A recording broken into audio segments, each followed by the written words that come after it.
All right, fam, it is your favorite life and relationship strategist here, MarshaunO, and we are on part number 8 in this series on how to prepare for marriage. If you are finding me for the very first time, again, my name is MarshaunO, so welcome, and I definitely have 7 other videos within this video series. It will be a total of 10, depending on when you're watching this.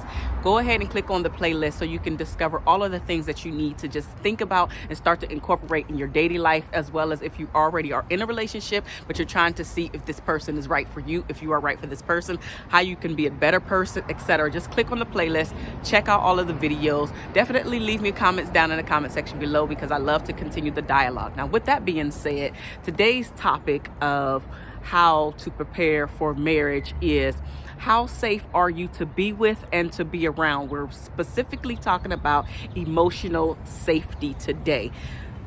How safe are you to be with? How safe are you to be around? Have you thought about this?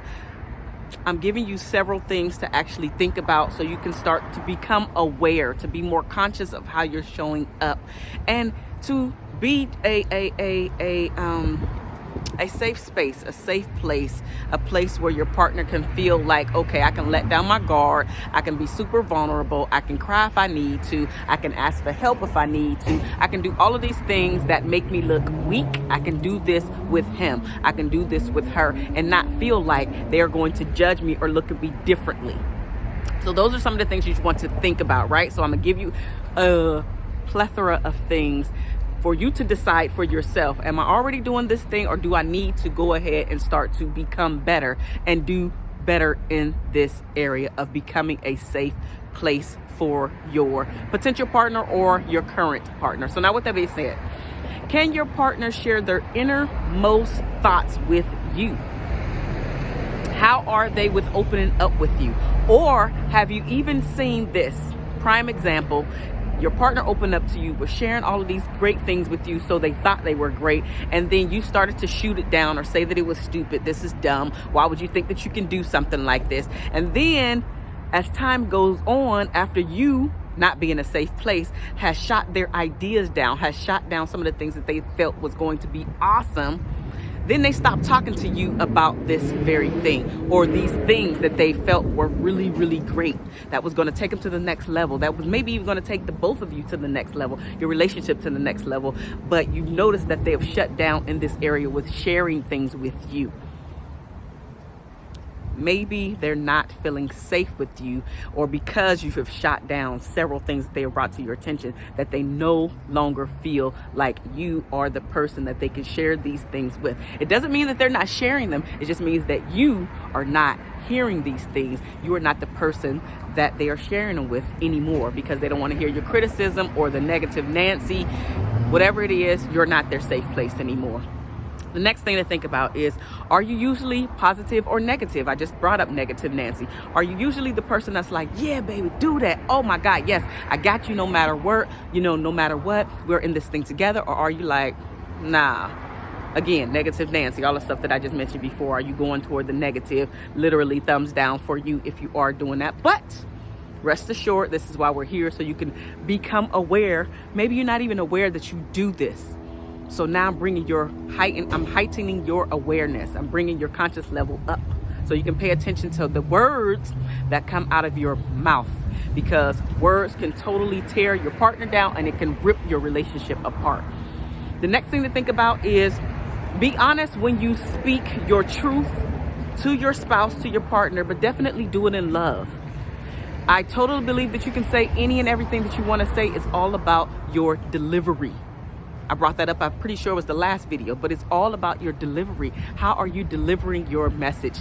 Speak what you need to speak, but say it in love. Say it in love. You still can say it, just say it with a loving heart, a loving soul. The next thing to think about is, can your partner discuss their baggage with you? All of the crap that we carry around that happened to us when we were children or young adults and went through some crazy times in life. Maybe you got it from your parents or guardians. Maybe you got it from your siblings. Maybe you got it from a previous partner. Doesn't matter. All of that junk that you're holding on to that you notice, no. That happened to me before, and I'm not about to get got by him no more. See, that's that junk. And now you're putting everybody in the same bucket, in the same box, because we're all going to do the same thing to you. That's just not true. Remember in the last video, I already talked about your mindset. That is where this comes into play. Everybody's not the same. We're not all going to do the same thing to you. However, if you believe that, you will definitely attract that. The next thing to think about is taking responsibility for your share of the issues or problems. Can you do that? I have a lot of clients who cannot, or seems like they cannot, take responsibility for the things that they actually are doing and bringing to the table, i.e. the relationship, that are not healthy.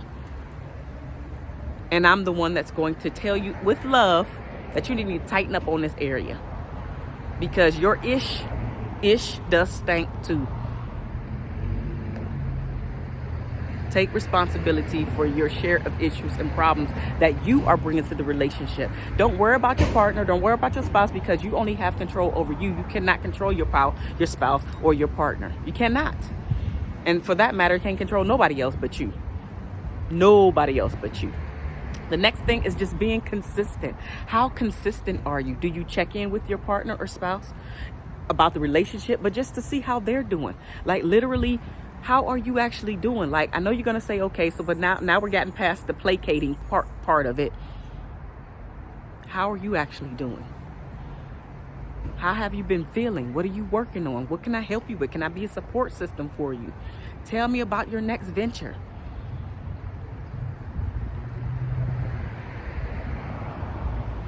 Do you have that follow through that you're looking for, but they're also looking for it too? Do your words match your actions? Or are you all just talk, no actions behind it? How safe are you to be with?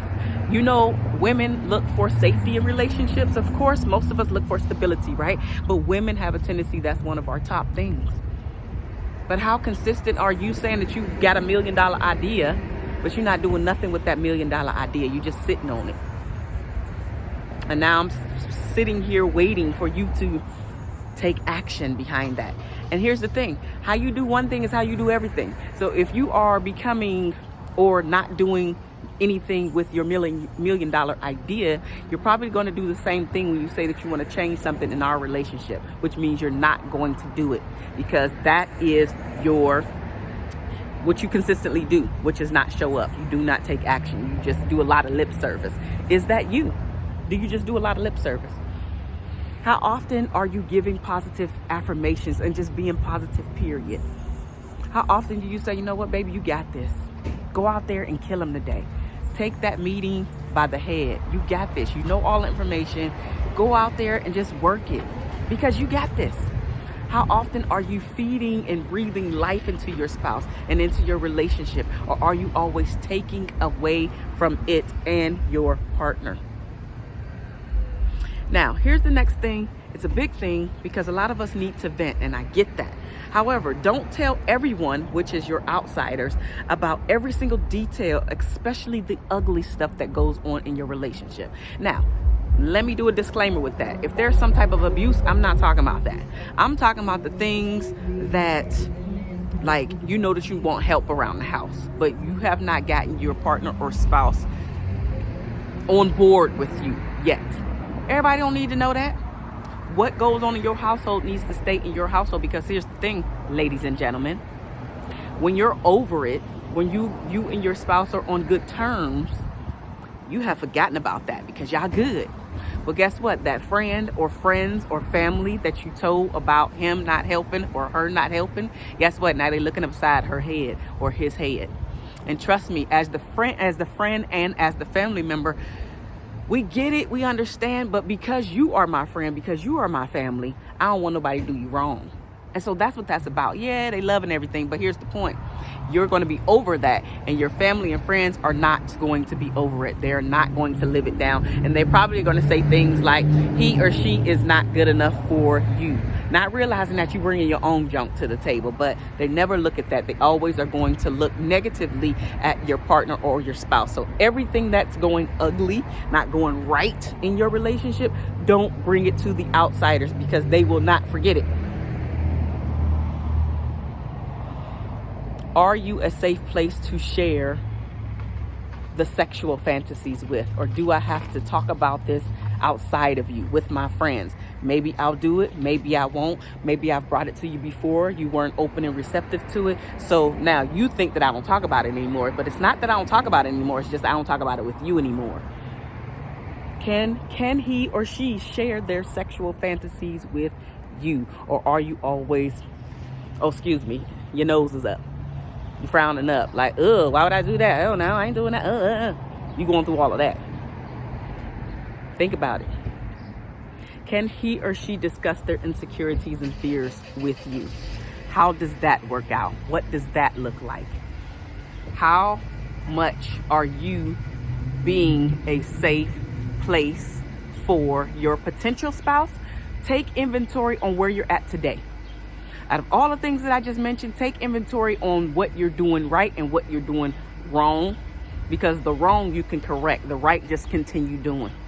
Correct the wrong so you can increase the chances of attracting a better partner for you. I hope that this has helped you. Definitely, like I said before, let's continue the conversation down in the comments section below.